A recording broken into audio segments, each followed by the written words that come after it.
Le fil à 17h, c'est un nouveau rendez-vous d'information quotidien.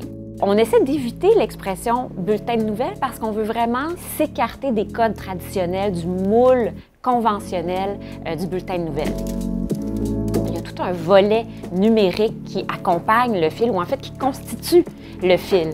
On a une équipe qui est dédiée au volet numérique et qui donc va nous aider à déployer nos reportages, nos histoires sur les différentes plateformes, puis à les décliner d'une manière qui est adaptée à chaque plateforme. Mes collègues journalistes viennent de toutes sortes d'horizons, toutes sortes de médias.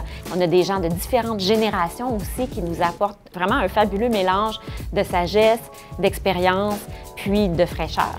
Et qui vont nous aider aussi à aller rejoindre un public qui s'est peut-être senti négligé par les médias traditionnels, un public plus jeune, puis un public aussi plus diversifié sur le plan culturel. Il y a beaucoup de bruit dans une journée en termes d'information. On est bombardé de partout, en fait. Mais à 22 h, ce qu'on va faire, c'est un peu un arrêt, même si la soirée n'est pas encore tout à fait terminée. C'est une pause un peu, voir qu'est-ce qui a été important dans tout ce qu'on s'est fait bombarder au cours de la journée, d'approfondir certains de ces sujets-là, mais à notre façon. Moi, j'aime raconter les nouvelles. Comme journaliste, on a un travail à faire de choisir les informations qui nous permettent de comprendre la nouvelle, puis des enligner pour qu'on les raconte un peu, puis que ça soit intéressant s'informer de cette façon-là. Dès le 29 mars, moi, je vais animer le 22 h, mais je vais aussi participer à l'édition 17 h du fil.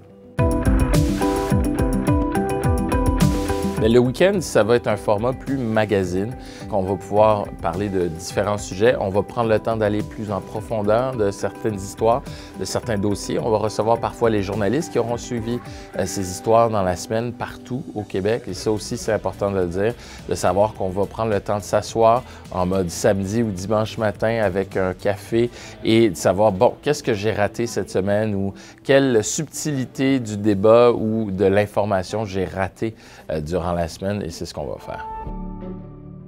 Je vais être à la tête du Bulletin de Québec en direct, 17h30, et je serai à la tête des bulletins du Saguenay-Lac-Saint-Jean, de la Mauricie, de l'Estrie, à la même heure également. Puis vous allez me retrouver aussi en fin de soirée, 22h10, dès le 29 mars, ce sera du lundi au vendredi.